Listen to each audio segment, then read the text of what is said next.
7 जून से 19 जून तक भाजपा हटाओ देश बचाओ अभियान भाकपा माले के आह्वान पर चलाया गया और इसकी शुरुआत 7 जून को सहार में सामाजिक बदलाव के महानायक कॉमरेड राम नरेश राम, जो सहार विधानसभा से 5 बार विधायक रह चुके हैं, उनकी मूर्ति पर माल्यार्पण के बाद ये शुरू हुआ अभियान। और भोजपुर जिले के सभी प्रखंडों के माने प्रमुख गांव में बड़े चट्टी बाज़ारों पर हमने जनता के साथ जनसंवाद किया, उनकी समस्याओं को भी सुना, अपनी बातों को भी रखा। आज जो स्थिति है देश की, उससे जनता को अवगत कराया हम लोगों ने, और लोग जानते भी हैं। और मोदी सरकार के खिलाफ में महंगाई को लेकर के, बेरोजगारी को लेकर के, और जो लोकतंत्र पर हमले हो रहे हैं, जनता के जनतांत्रिक अधिकारों पर जो हमले हो रहे हैं, इन चीज़ों को लेकर के भारी क्षोभ है, विक्षोभ है। और जिस तरह से देश की सार्वजनिक संपत्तियों को अपनी निजी माने संपत्ति समझ करके मोदी जी लोगों पर, कॉरपोरेट मित्रों पर लुटा रहे हैं, उससे कहा जाए कि एक बगावत की स्थिति बन रही है। और लोगों का कहना है, हम लोगों का भी कहना है कि माननीय प्रधानमंत्री नरेंद्र मोदी जी किसी लोकतांत्रिक देश के प्रधानमंत्री की तरह अपनी सरकार नहीं चला रहे हैं, बल्कि वह एक अहंकारी, निरंकुश और सनकी राजा की तरह पूरे देश को 9 वर्षों से हाँक रहे हैं। वो अपने वायदों पर अब बात नहीं करते कि भाई हर साल 2 करोड़ बेरोजगारों को काम देंगे, या महंगाई दूर करेंगे, या हर किसी के खाते में 15 लाख रुपया देंगे, बल्कि 12 महीना 24 घंटा उनका सांप्रदायिक एजेंडा रहता है। गाय गेरू का, हिंदू मुसलमान का, हिंदुस्तान पाकिस्तान का, है ये कहा जाए कि मंदिर मस्जिद का, इसको छोड़ करके दूसरी बात नहीं करते। और लोग इन एजेंडों को अब दरकिनार कर रहे हैं। कर्नाटक का चुनाव इसका उदाहरण है, जहां इन्होंने जय श्री राम के बाद बजरंगबली को चुनाव में ला करके खड़ा कर दिया, और बजरंगबली ने ऐसा गदा चलाया कि इनका सफाया हो गया वहाँ। तो ये लोग पसंद नहीं कर रहे हैं। आप महंगाई की बात नहीं करते, लोगों की आमदनी बढ़ाने की बात नहीं बोलते, किसानों की दशा सुधारने की बात नहीं बोलते, हमेशा सांप्रदायिक बातें। तो इन चीज़ों को लेकर के जनता ने अपनी प्रतिक्रिया दी है, और हम लोगों का कहना है कि 2024 के चुनाव में मोदी सरकार का पत्ता साफ होगा। मोदी सरकार का पत्ता साफ होगा, मोदी सरकार को जाना होगा। राजतंत्र के लिए यहाँ कोई जगह नहीं है। ये देश लोकतंत्र से चलेगा, संविधान से चलेगा, और जिसको ये बराबर कमज़ोर करने का प्रयास कर रहे हैं। तो हम लोगों ने ये देखा, हम लोग आप लोगों के माध्यम से करीब 100 से ज़्यादा लोग लू से मर गए।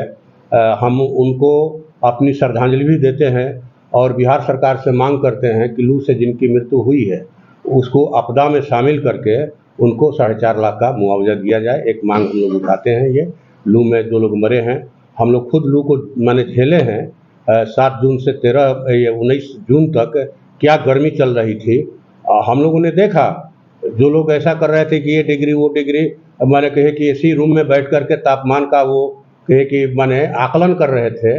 लोग तो काम कर रहे हैं, आज भी कर रहे हैं लूप में, जो नहरों की सफाई हो रही है, या लोग खरीफ फसल की तैयारी करने के लिए धान के बिचड़े डाल रहे हैं खेतों में, हैं लोग। भवन निर्माण मजदूर जो है घर बना रहे हैं, रिक्शा चलाने वाले रिक्शा चला रहे हैं, टेम्पू चला रहे हैं, सब लोग तो अपने काम में लगे हैं। तो हम लोगों ने ये यात्रा कही कि ये एक कठिन यात्रा थी, लेकिन हम लोग इस बात के लिए अडिग थे कि ये यात्रा कठिन जरूर है, लेकिन मोदी सरकार का कहा जाए कि जिस ढंग से माने देश पर एक कहिए कि माने एक हादसा की तरह मोदी सरकार आई है, और इस हादसे के लोग शिकार हो रहे हैं, चाहे वो रेल दुर्घटना में हो, या फैक्ट्रियों के धंसने से हो, या फिर भूख की वजह से हो, उस हादसा से ये कम है। अगर इस प्रचार को करते हुए हम में से अगर दोनों विधायकों की जान भी चली जाती है, या सेंट्रल कमेटी के 2 मेंबर हैं और नेता थे, तो ये हम लोग के लिए कोई घाटे का सौदा नहीं है, बल्कि ये फायदे का सौदा है। हम लोग इसीलिए बने हैं। कोरोना काल में भी यह भाकपा माले ही था, यह भाकपा माले के नेता और कार्यकर्ता ही थे, यह भाकपा माले के दोनों विधायक ही थे, जो क्वारंटाइन सेंटर में जा करके माने लोगों का हाल चाल ले रहे थे, सुविधाओं का, जन सुविधाओं का जायजा ले रहे थे, या फिर हॉस्पिटल में कैंप लगा करके कॉमरेड मनोज मंजिल के नेतृत्व में वहाँ मरीजों की देखभाल की जा रही थी, या गांव में जिनके परिजन दिल्ली, बम्बे, हरियाणा गए थे कमाने के लिए, काम बंद होने की के वजह से पैसा नहीं भेज रहे थे, उनके घर में चूल्हा जल रहा है कि नहीं, इस बात का पता लगा करके हम लोग चंदा बहरी करके उनके घरों में आटा, आलू, प्याज, चावल पहुंचा रहे थे। तो भाकपा माले ने इस लू में भी, या जो मोदी का काल है, आफत काल, जिसको ये स्वर्णिम काल कहते हैं, अमृत काल कहते हैं, ये कहा जाए कि इसी तरह का है। अभी जिस ढंग की स्थिति बन गई है, तो यही बात है।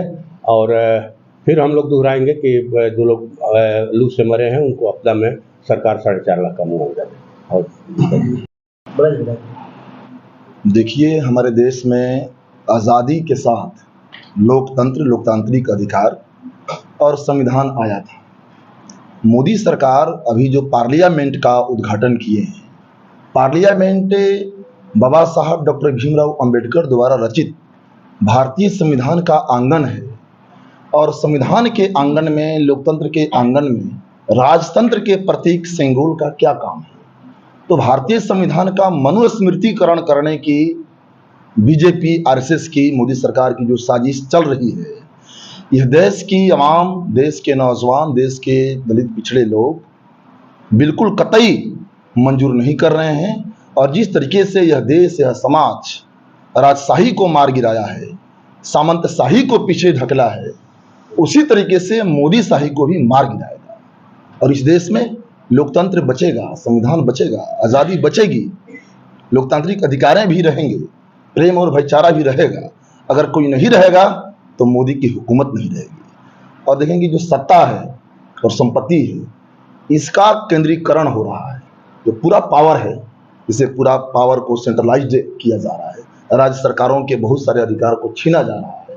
पूरे देश के कोल, रेल से लेकर के बैंक, LIC, हेल, भेल, सेल, तेल, सब कुछ बेचा जा रहा है। MTNL, BSNL, अभी तो हाल ही में BSNL में, MTNL में, ONGC में, सेल में 2 लाख नौकरियां घटी है। तो रोजगार को लेकर के नौजवानों में विक्षोभ गहरी होती जा रही है। और नौजवान कह रहे हैं कि साहब आप हमारी जवानी खा गए, आप हमारी जिंदगी को तबाह कर दिया, हमारी सीना सिकुड़ गई, आपकी सीना 56 इंच से बढ़ गई और हमारी सीना रोजगार के लिए, नौकरी के लिए दौड़ते भागते सिकुड़ गई। तो नौजवानों में भारी आक्रोश हमने देखा। और निश्चित तौर पे यह जो देश है, यह देश मंजूर नहीं कर रहा है। और जनता में तो हम लोगों ने देखा कि भाई कह रही है कि हमारे लिए क्या है, हमारे लिए अमृत काल नहीं है, बेरोजगारी काल है, महंगाई काल है, आर्थिक तंगहाली का काल है, दमन और नफरत का काल है। तो सत्ता और संपत्ति का केंद्रीकरण, बेरोजगारी, महंगाई, आर्थिक तंगहाली, नफरत, दमन और बुलडोजर का विकेंद्रीकरण, यही भाजपा सरकार के वर्गीय राजनीतिक चरित्र है। तारीख को जो विपक्ष की सबसे बड़ी बैठक पटना में होने जा रही है, उससे हम लोग पार्टी भी शामिल होने जा रही है। और इसमें हम लोग ये कहेंगे कि दरअसल देश में जो आज विपक्षी दलों के अंदर जान आई हुई है, उसकी शुरुआत बिहार से हुई। जो महागठबंधन की सरकार बनाई गई, NDA की सरकार को गिरा करके ये लोग जो अश्वमेध का घोड़ा छोड़े थे, रोका गया। फिर इसके बाद जो पार्टी का भाकपा माले का 11वां महाधिवेशन हुआ, उस महाधिवेशन में हम लोगों ने एक दिन का स्पेशल सत्र 18 फरवरी को बुलाया विपक्षी एकता के सवाल पर। उसमें माननीय मुख्यमंत्री जी, माननीय उप मुख्यमंत्री जी, कांग्रेस के वरिष्ठ नेता सलमान खुर्शीद साहब, ठीक ना, CPI CPM के राष्ट्रीय नेता, आपको जिन पार्टियों के नेता नहीं आ पाए, जैसे तृणमूल कांग्रेस, झारखंड मुक्ति मोर्चा और कई दलों के नेताओं ने अपना शुभकामना संदेश भेजा और खुल करके बातें हुई विपक्षी एकता पर। और समझिए कि 18 फरवरी 2023 एक मील का पत्थर है इस देश में विपक्षी एकता को आगे बढ़ाने के लिए। और उसके बाद मुख्यमंत्री जी और उप मुख्यमंत्री जी राज्यों के दौरे पर निकले। मैं ये बात कोई घमंड से नहीं बोल रहा हूँ, गर्व होता है ये कहने में कि इसके मूल में भाकपा माले है और एकता परवान चढ़ रही है। और जैसे जैसे एकता आगे बढ़ रही है, भाजपा की घबराहट बढ़ रही है। उनको लगता है कि अगर संपूर्ण एकता होगी, बात ये चल रही है कि नेक टू नेक फाइट हो, एक सीट पर भाजपा के खिलाफ एक ही विपक्ष का कैंडिडेट हो। 2014 में मात्र 31% वोट भाजपा को आया, लेकिन सब लोग अलग अलग लड़े थे। 69% वोट बीजेपी के खिलाफ में था, लेकिन बटा हुआ था। 2019 में भी हुआ, लेकिन 2023 में ये एकता परवान चढ़ रही है। और हो सकता है कि विपक्षी एकता से घबरा करके भारतीय जनता पार्टी, माननीय प्रधानमंत्री नरेंद्र मोदी जी, जो राज्यों के चुनाव होने हैं नवंबर दिसंबर में, उसी के साथ लोकसभा के चुनाव कराते हैं। बिहार मॉडल की आपने बात की कि देश में लागू किया जाएगा। बिहार मॉडल किस तरह का, क्या मजदूर फैक्ट्री है? बिल्कुल बिल्कुल, बिहार मॉडल आंदोलन पर आधारित मॉडल है। यहाँ हम लोगों ने माने 15 फरवरी 2023 को भाजपा भगाओ देश बचाओ रैली किया गांधी मैदान में। लेकिन पुल 2 बार गिर गया सर। हम गिर गया, ठीक है, गिर गया, उसकी चर्चा हो, उसकी आलोचना होनी चाहिए। कल कारखाने भी अभी तक बिहार में नहीं खुले और मजदूरों का पलायन लगातार जारी है, तो क्या ये हम लोग के मुख्यमंत्री ना ये मॉडल नहीं है। मॉडल अभी जो प्रधान खतरा है भाजपा, खतरा जो देश के सामाजिक ताने बाने को खत्म करना चाहती है भाजपा, जो सांप्रदायिक माहौल बनाए रखना चाहती है, कोई पर्व त्योहार, कोई माने ये इस ढंग का शुभ अवसर जो है हमेशा एक नफरत का माहौल, एक आतंक का माहौल, वो सबसे खतरनाक है। कारखाने भी लगेंगे और देश की कृषि में यहाँ की कृषि भी बेहतर होगी, लेकिन ये खतरा जो है ये सबसे ऊपर खतरा है। इस खतरा को हटाना जरूरी है। अब पूरा देश ही नहीं रहेगा तो फिर माने कल कारखाने रहकर क्या करें? कल कारखाने तो हैं, सभी के सभी मोदी जी जो है अडानी अंबानी के हवाले कर रहे हैं। विपक्षी एकता की आप बात करते हैं, वहीं पर देवेगौड़ा का कहना है कि कोई भी ऐसी पार्टी नहीं है जो भाजपा से हाथ नहीं मिलाएगी, कहीं ना कहीं तो वहां पर जाएगी, तो आखिर वो विपक्ष पे एक साल कैसे खड़े होंगे? अभी देखिए 23 को मीटिंग हो रही है, मीटिंग से क्या उभर कर क्या, वहीं पर दिल्ली के केजरीवाल का वहां पर आना लगभग ना के बराबर है। वो तो 23 के बाद पता चलेगा कौन आ रहे हैं कौन नहीं आ रहे हैं और बात क्या हुई। अभी अटकल शुरू हो गया। मांझी जी कह रहे हैं कि फिर से नीतीश कुमार भाजपा में पलटी मारेंगे। अब मांझी जी से पूछिएगा इस सवाल का जवाब देंगे। और इसमें मूल बात क्या है, बिहार के राज्यपाल महोदय आए, तो बीजेपी की जो नई शिक्षा नीति है, की जो बड़ी साजिश है कि 4 साल में कह रहे हैं कि बीए करना पड़ेगा और 50,000 रुपये लगेगा, ये बिहार हम लोग मंजूर नहीं करेंगे। और इसके खिलाफ में अभी बजट सत्र शुरू होने वाला है 10 जुलाई से, वहां भी लड़ेंगे और सड़कों पर भी जन आंदोलन होंगे। और मूल जो देखिए बात है, कोई भी आप लड़ाई लड़ेंगे तो देश में संविधान रहेगा, लोकतंत्र रहेगा, तभी तो संविधान को रौंद रहे हैं, लोकतंत्र की हत्या कर रहे हैं और कह रहे हैं बाबा को बुला करके हिंदू राष्ट्र का नारा लगवा रहे हैं। हिंदू राष्ट्र तो इस देश के लिए बाबा साहब ने कहा है कि इस देश के लोकतंत्र और आज़ादी के लिए, संविधान के लिए, समानता और भाईचारा के लिए सबसे बड़ा खतरा साबित होगा और इसे किसी भी कीमत पर जान की बाजी लगा करके रोकना होगा। और इसलिए अम्बेडकर की मूर्तियां गिरा दी जा रही है, तो हिंदू राष्ट्र निर्माण कार्य शुरू कर दिए। विधायक जी, एक सवाल है, केंद्र की शिक्षा नीति के खिलाफ तो आपने बोल दिया, बिहार सरकार की शिक्षा नियमावली के खिलाफ आप भी धरने पर बैठे थे शिक्षकों के समर्थन। तो हम क्या सरकार ने स्वागत करेंगे कि बिहार एक ऐसा राज्य है जहाँ पे टीचर को राज्य कर्मचारी का दर्जा मिलने जा रहा है। ये तो अच्छी बात है।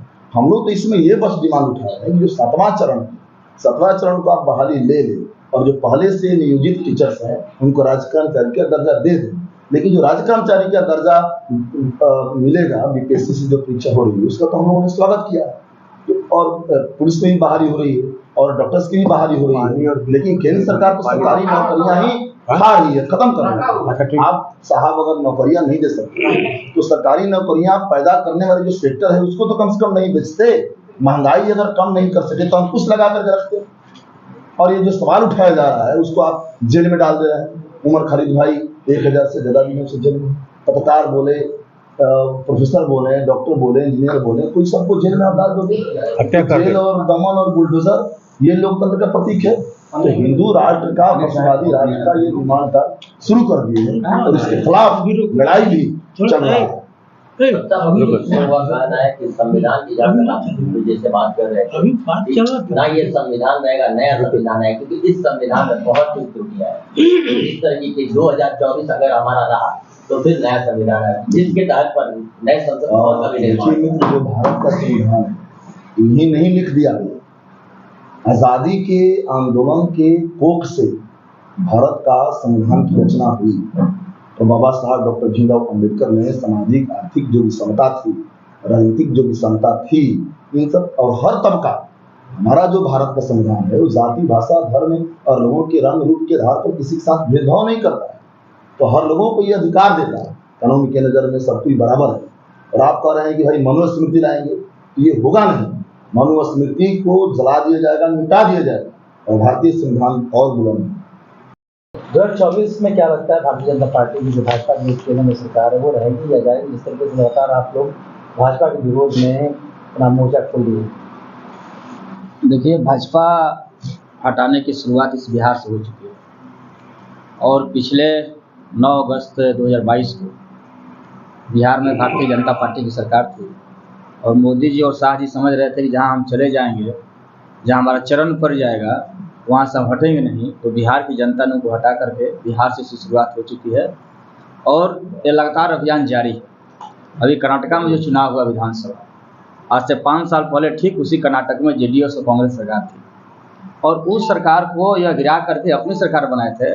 और अभी जो कर्नाटक विधानसभा का चुनाव हुआ तो कर्नाटक के मजदूर किसानों ने, छात्र नौजवानों ने जो जनादेश दिया वो हमेशा हमेशा के लिए साउथ से, पूरा उनका साउथ से, कर्नाटक से नहीं, पूरा साउथ, उधर तमिलनाडु, केरला, उन तमाम जगहों से उनका रास्ता बंद हो गया।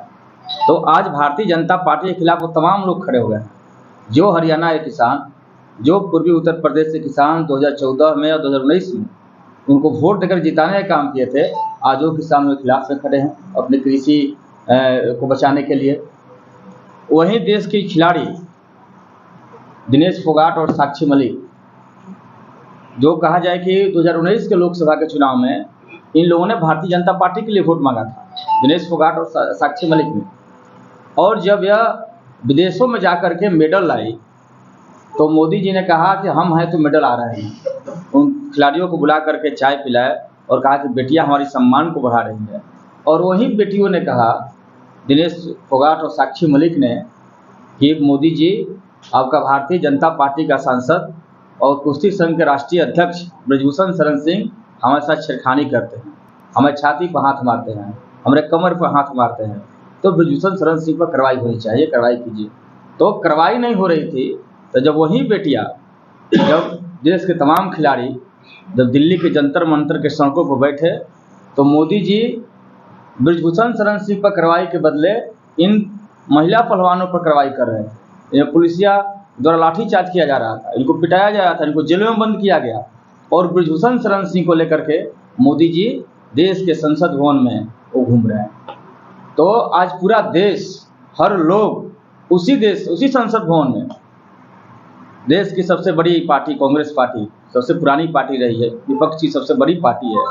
और कांग्रेस पार्टी के नेता राहुल जी ने एक चुनावी सभा में कहा था कि जितने देश के चोर हैं उस सब के सर ने मोदी ही क्यों हैं। तो राहुल जी ने सही कहा था, कोई गलत तो कहा नहीं था। लेकिन राहुल गांधी जी पर कोर्ट से सजा भी तय हो गया, उनको उसी दिन आनंद फानन में सांसद की सदस्यता समाप्त कर दी गई। लेकिन ब्रजभूषण शरण सिंह पर कोई कार्रवाई नहीं। जितने बलात्कारी हैं, जितने अपराधी हैं, जितने माफिया हैं, जितने दंगाई हैं, सबके सबका संरक्षण करता भारतीय जनता पार्टी है। तो 2024 के लोकसभा के चुनाव में जो बिहार ने जो शुरुआत किया है, जो बिहार मॉडल है और बिहार मॉडल पूरे देश में लागू हो रहा है, तो आने वाले दिनों में भारतीय जनता पार्टी